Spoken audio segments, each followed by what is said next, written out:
Welcome to the Adventurous Marriage Podcast, where our goal is to help you embrace marriage as an adventure and learn how to thrive as a couple.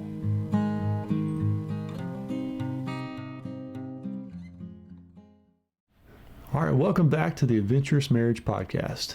This is episode 2, and we're excited to start our actual topical podcast episodes with you. Yay!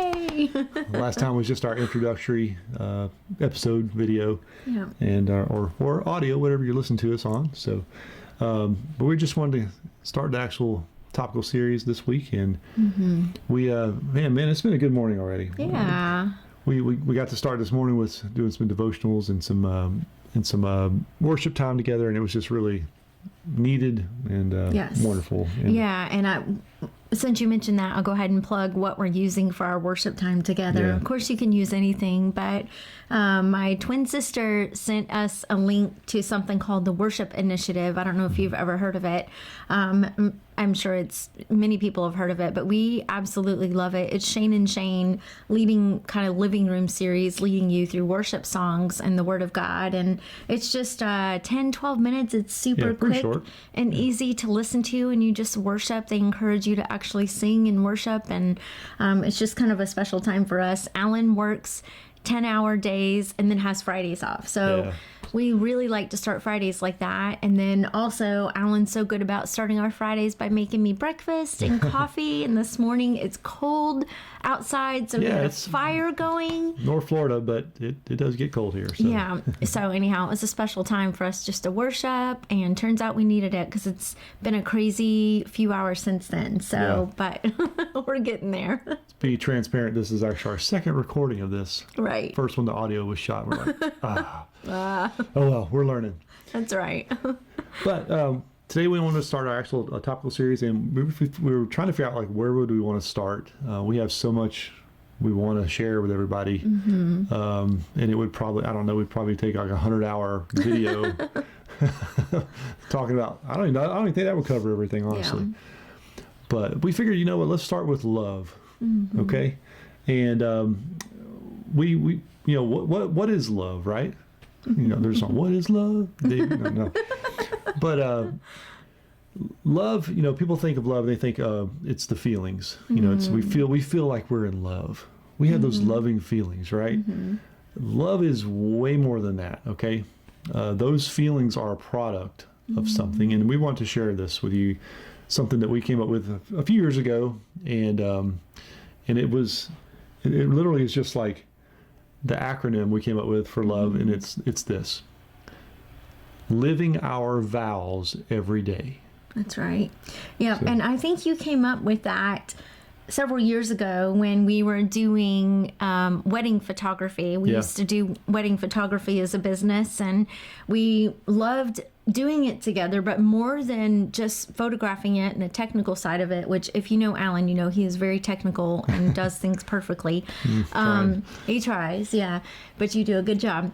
But what we loved about it the most was pouring into couples. We loved just having the opportunity to speak into them and encourage their marriages and let them know, look, you can make it for the long haul. There's so many resources out there, and you can do this. And they would have people on their actual wedding day saying, better you than me, you know, ball and chain kind of idea. And we're like, no, don't listen to that. We love being married. It's awesome. It's hard, but it's amazing. So we started doing these blog posts called Marriage Mondays, because we realized they needed some encouragement for their marriages. And so every Monday we would post, blog posts and really just pour into marriages. And so that was one of them, I think, from that. Yeah, I kind of came up with that. And so living our vows every day. So think about that. Think about your vows that you said on your wedding day, right? We can think back to all the vows that we heard when we were photographing weddings. None of them were, I'm going to commit and love you as long as you meet my needs, as long as you make me happy every day, as long as, you look a certain way, or, anything like that. As long as you stay skinny, I'll keep loving you. You never hear that. It's like, I promise to love you, to serve you through thick and thin, through sickness and in health, through poverty and wealth, all these things, right? So you don't hear any conditions there. Right. Yeah. Right? And that's essentially what it is that you've got to almost check yourself every now and then and be like, all right, am I actually living out my vows to my spouse every day? Right. And because that's love. That is love. Absolutely. And one of the things we used to like to do with our kiddos many years ago, our wedding is on VHS. We are old. But we would pull that VHS out every year around our anniversary. And for many years, we would watch that with our kiddos and let them see our wedding and our vows. And it was a good reminder to us, too, of what did we commit to each other. Yeah. And a funny little story about that is I remember a lot about our vows, but this memory stands out in particular to me is we're standing there repeating our vows to one another. And we didn't write our own vows. It was kind of the traditional vows. And we got married many years ago. So it's pretty traditional. But one of the things was, we were saying in sickness and in health and in poverty and in wealth. And I remember, I think I just spit all over you because I started cracking up in the middle of the vow as I was repeating it. It was just... When you're saying poverty, right? Poverty, when I said in poverty and in wealth, because I just thought, well, I grew up without much. There's no way we're ever going to have wealth, or we're never for richer or for poorer. It's going to be for poorer, not for richer. But I had no idea what lay ahead, and I didn't know what God would do for us. And I feel, we're probably considered average income, but I feel very wealthy. I feel like we are incredibly blessed and incredibly wealthy with love, and God has always provided our needs. We've never done without. We've always been very, very blessed. And so anyhow, I'm sure the Lord was like, okay, oh, you have little faith, just wait and see what I'm going to do. Yeah. But all that to say, it was just a funny story from us saying our vows all those years ago. But Alan likes to encourage people, go back and reread your vows, or if you have it on video or audio, go back and listen to that and remind yourself, what did you promise? And are you a person of your word or not? Are you going to keep your word or not? That's it. You don't just quit when it gets easy or it gets hard. That's it. It's like you those were a promise. Mm-hmm. Those were a commitment, right? Those were a contract, right? That you had a lot of witnesses to at your wedding, right? And so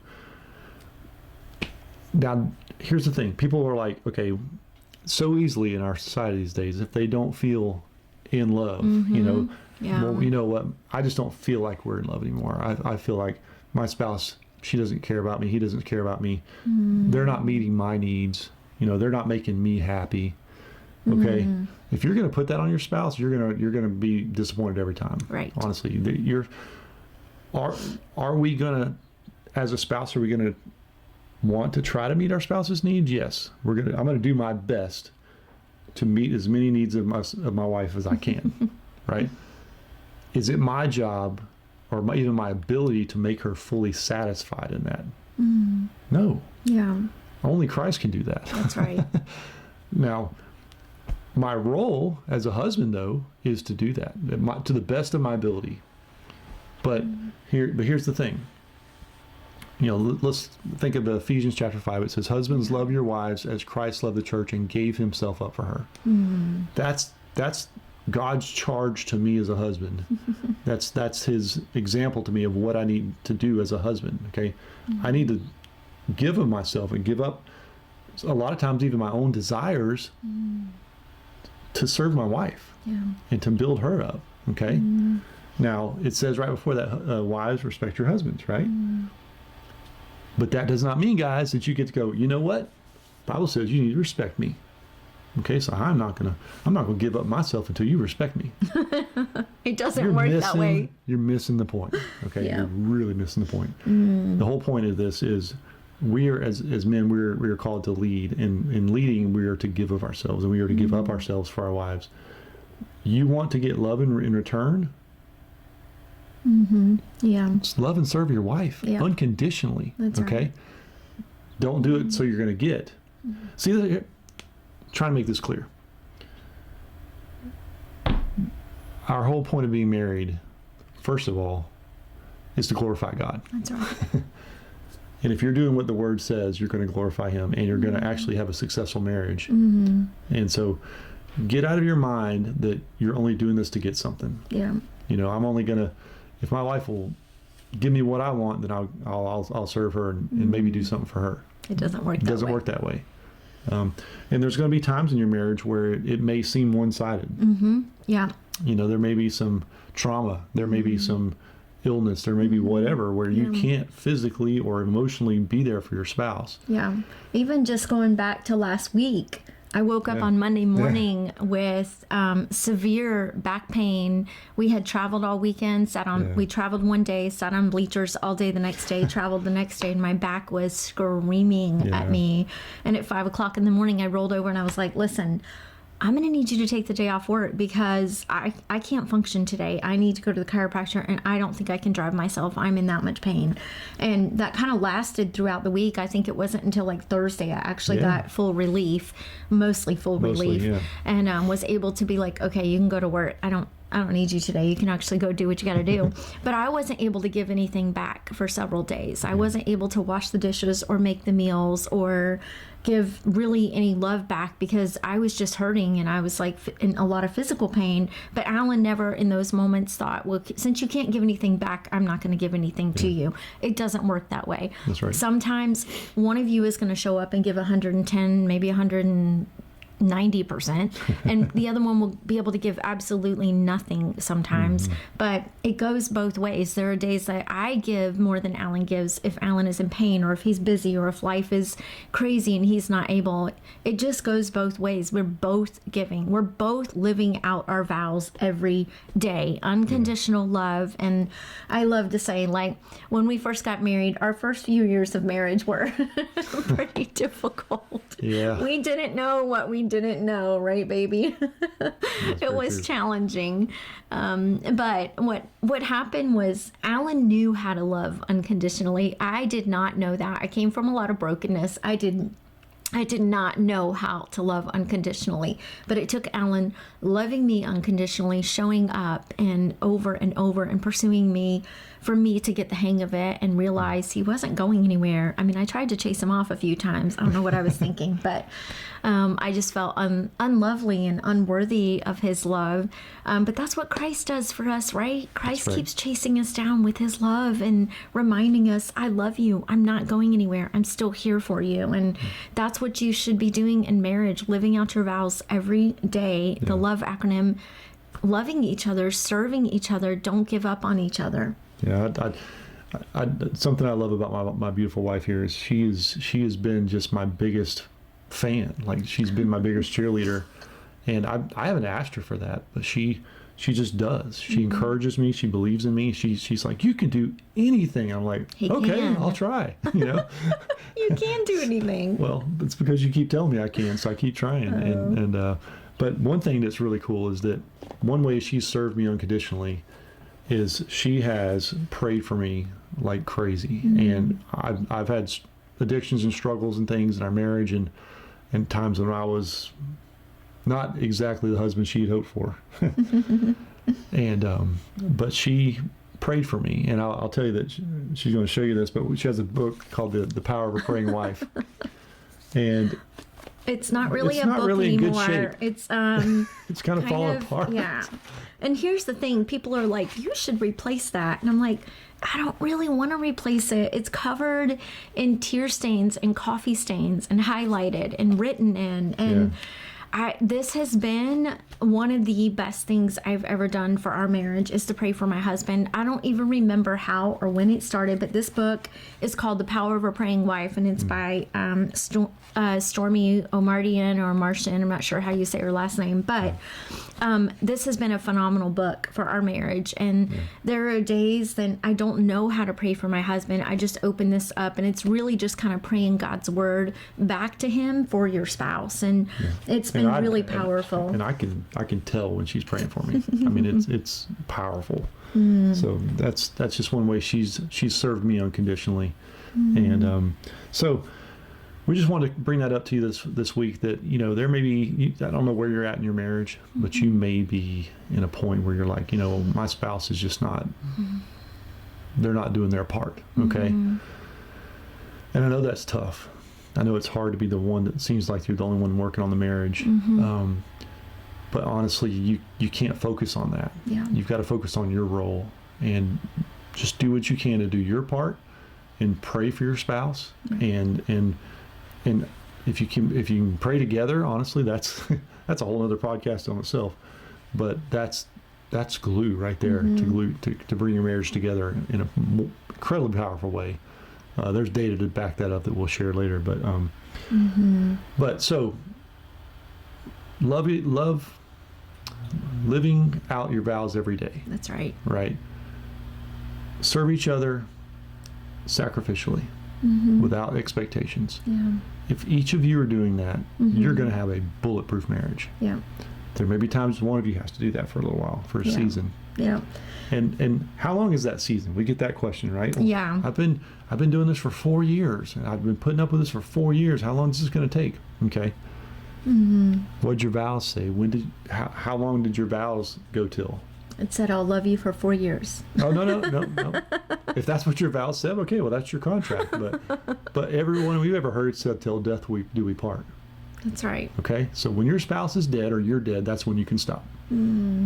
Honestly, because that's the way it is. Were you a person of your word when you said that? Yeah.